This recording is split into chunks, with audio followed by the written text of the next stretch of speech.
మామూలుగా సర్కారు పథకాల ఓపెనింగ్లకు లీడర్లు వచ్చుడు కామనే. ఇక ఓపెనింగ్ కార్యానికి వచ్చిన లీడర్లు ఉత్తగా రిబ్బన్ గుంజి పోతారా అంటే లే, ఓ పారి వాళ్ళ లోపలున్న కళాపోషణ కూడా చూస్తుంటారు. అట్లయ్యాలా మంత్రి కోమర్రెడ్డి వెంకటరెడ్డి సారు బస్సులో ఓపెనింగ్ చేసే కార్యానికి పోయిండు. మరిగా ఎంకన్న పోయిందంటే ముచ్చట చిన్నగా ఉండదు కదా. చూడుండ్రి ఏం చేసిండో.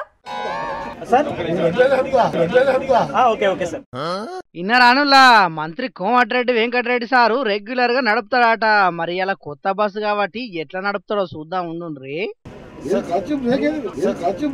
మీరు చెప్పింది అర్థం కాలేదు కానీ ఏదో బానే ఉంది. ఇంకేమైనా చెప్పండి. ఓష్ని అనాలం పాడుగాను. బస్సుకు క్లచ్ బ్రేక్ ఎక్కడ ఉంటాయో కూడా తెలియనట్టే ఉన్నది కదా సారుకు.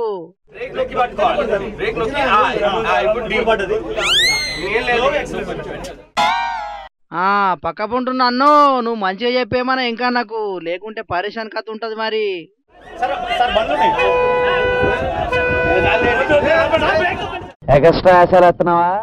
ఓష్ని నువ్వేంది నాకు చెప్పేది అన్నట్టే చెయ్యిని దొబ్బి పారేస్తున్నాడు కదా వెంకటరెడ్డి సారు.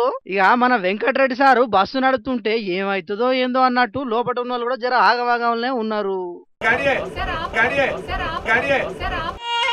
సారు నడిపే నడుపుడుకు బుగులు పుట్టినట్టున్నది పాపం. దెబ్బకు ఆపని అంటున్నది ఒక అక్క. ఇక వేరేటోళ్ళు కూడా గదే రాగం అందుకున్నారు.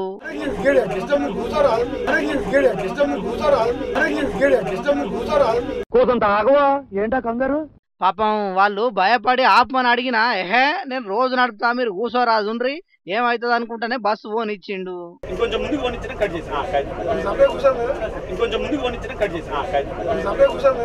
ఈ డైలాగ్ ఎక్కడో విన్నట్టుంది. పాపం పక్క పంటున్న డ్రైవర్ అన్న గిట్ల పోనీరు సారు అంటే కూడా ఇంటనే లేడు. మీరు సప్పుడెక్క ఊకోండ్రి నాకు తెలియదు అన్నట్టే చేసిండు.